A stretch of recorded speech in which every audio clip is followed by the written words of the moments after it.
We have a Tesla coil, and no one's ever had that before.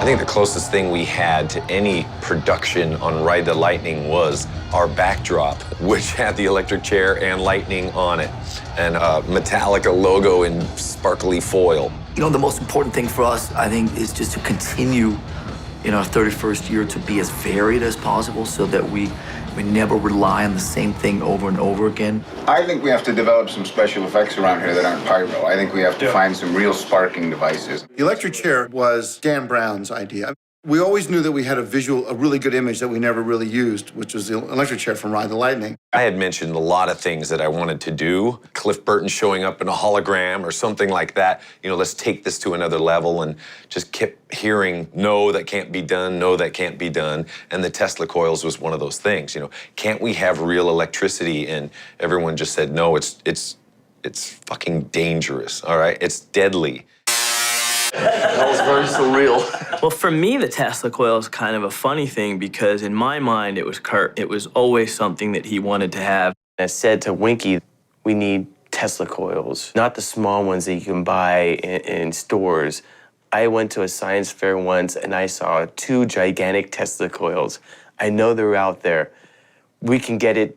We can get them. We can do it. And when he first mentioned it at the table, I kind of started laughing at him, having no idea he was actually serious. He actually tracked down a company of people who are just total followers of Nikola Tesla, the actual inventor of Tesla coils. 5,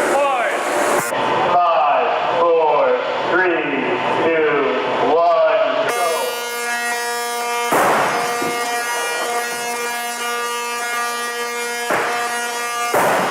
Everybody was absolutely knocked out. I mean, it was just like, oh my God, we can actually do that.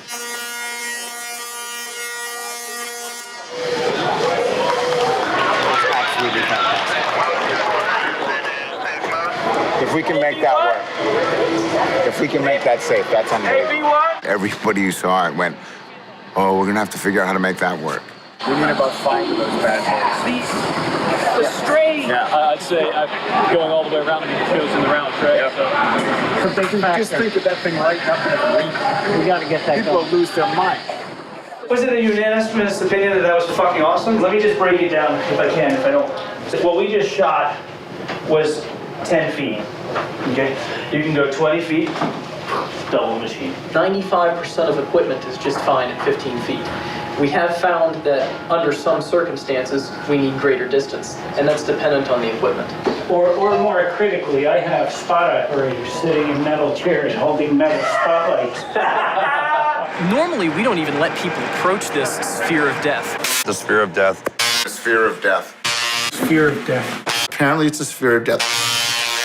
So the sphere of death is just that. It's the area in which if you walk in, you get zapped like a fly. It's like walking into the old bug zapper. I'm directly under the lethal kill zone. No, there's live bolts of lightning just flying overhead. On occasion, when I'm standing right here and I'm tuning, and if I'll have both my hands on the bass strings, I'll get a jolt. It's enough that I gotta let go and walk away. But the guy who fires it stands in front of me, so it makes me feel better. We actually have 3 people on our crew. One is the guy pressing the button. The other 2 are watching and holding e-stop buttons so that they can make sure that there's nobody in that zone of death. And there's a guy sitting down there, you know, he's like, okay, okay, okay. And if, you know, it's not okay, you know, get out, you know.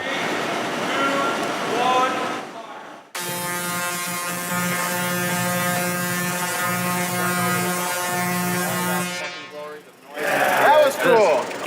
It's incredible when the electric chair comes down and the Tesla coils start firing and you have these huge lightning bolts coming out of it. I mean, it's super impressive. I love it, man. Winky came up to me and said, I did it, Kirk. Right on. Right on.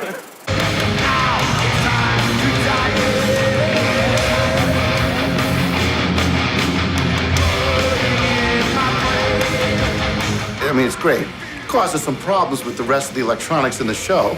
You know, no one ever figured that a Tesla coil would fry equipment, but it does.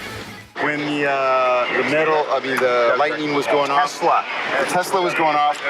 So was the bass. Yes, I know. So are the guitars. Second we turned it on, shit, everything went berserk. I mean, the PA went off, the crackling, the banging, the popping. We were lucky we didn't actually break it. We had to poke around. We were on a digital distribution system. We went analog for that one song. We had to move a lot of stuff from under the stage. I am amazed, to be honest with you. We've actually got it clean. These are technically very complex, but the effect they deliver is simple, it's visceral, and it's just blatant. And I can't wait to see how the crowd responds.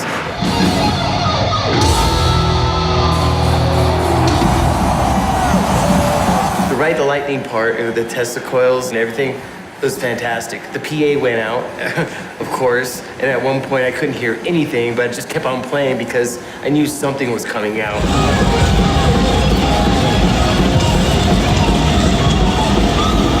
Oh, Ride the Lightning is the absolutely perfect song for this. The chair that come down with the lightning all over it, great.